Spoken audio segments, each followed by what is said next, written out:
right? So that now the stuff blows straight out into the houses on either side. The industrial area is quite safe because the pollution goes right over the top of it.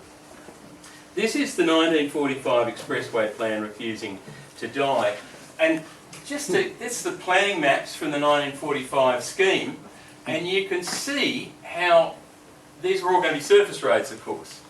Right? Well, we forced them into tunnel. In the last 70 years, we pushed them back into tunnels, but these were always all going to be surface roads, and this was going to be the M5 out here. The Fig Street confrontation took place just here, in the smallest of all of them that they started with. The Willis Liberal government started with that one, and that's where the demonstrations took place and stopped the whole thing. But it was going to sweep round here and up through Lane Cove. You can see that the inner city was going to be sort of reduced to a kind of archipelago of urban remnants surrounded by 6 and 8 lane motorways and so forth. That in blue there is the 1945 plan, and here's the tunnel coming snaking up underneath here, the new idea, heading straight up to going right up to White Bay before you turn left and then head out along the already congested City West Link. There's the big interchange there, and you can see, I think this is Euston here.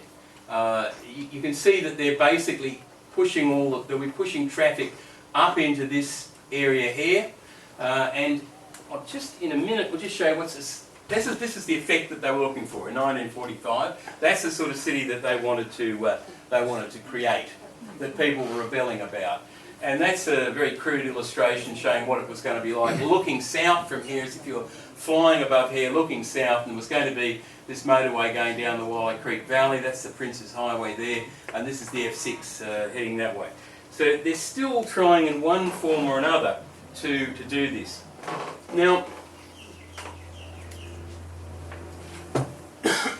this is all associated with, see, it's a combination of various interests at work here. Right? You've got the tollway companies, Nick Griner's mates, right, who are faced with a failing business model because traffic growth is almost flattened out completely. If it hadn't been for 10% population growth in the last 10 years, traffic would have actually dramatically fallen off in Sydney. So it's taken 10% population growth just to hold road traffic level and climbing very, very slightly. The other people who've got a big interest in this are, of course, the big high-rise developer boys. Right? The sort of people who are operating in places like the new Wally Creek suburb down. Go and have a look at it, right? And you'll probably know some other examples around here. And what they want to do is build high-rise, and they want to get their hands on whole blocks of inner urban houses, homes, people's little cottages. They also want to get their hands on old industrial land, like the industrial land around here. And you can see it there. These are what they were calling until a few days ago urban activation precincts. People started to go, whoa, what the hell is that? Sounds very scary. So now they've just changed the name all of a sudden, and the new name is priority precincts. And you see this is that's that industrial area just across the railway line from where we are now, that one there. This is of course the Everleigh rail yards. You've got all these little patches here right along Parramatta Road, of course. This involves thousands of houses, right, which Urban Growth New South Wales is looking to compulsorily acquire so that they can put up high-rise developments. It's all, by the way, this idea is even older than 1945. This stuff was dreamed up by a guy called Le Corbusier, who in 1922, 26, around about that time, came up with this plan called, for Paris, the Radiant City.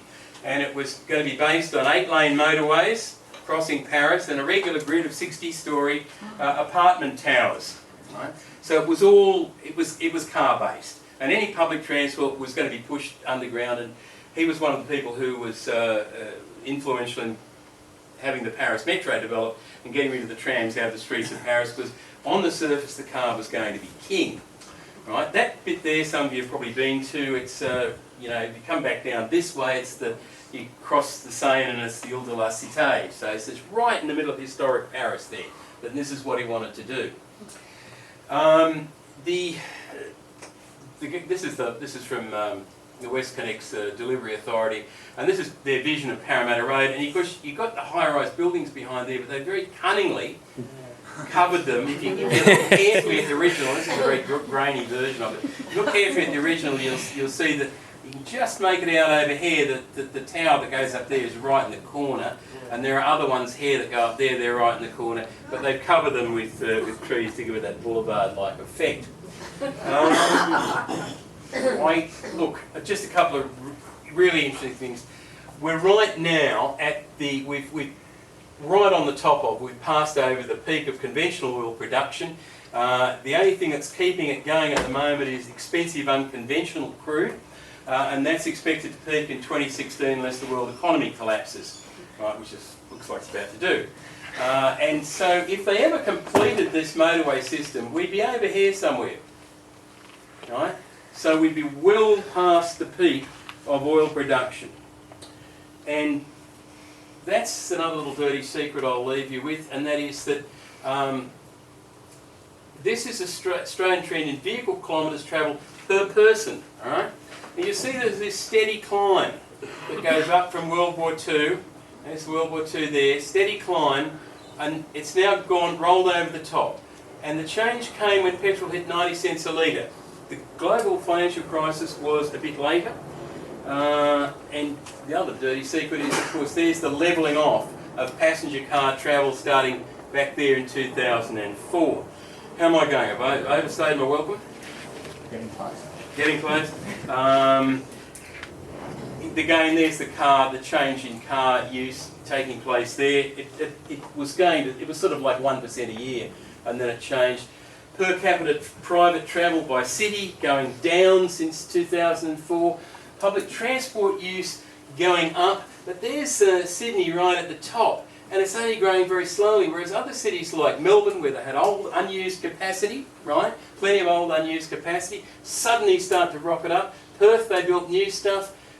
Brisbane, they built new stuff, and you start to get that steady climb. But we've reached now, unfortunately, and I'll give you some things later on after the other speakers, we've reached now the limits of the major parts of our public transport system. It's at capacity, right?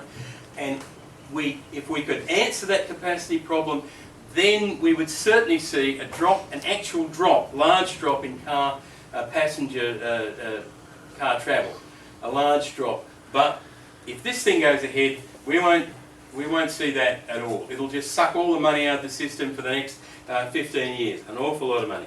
Thank you. I'll leave it at that point. Thanks very much.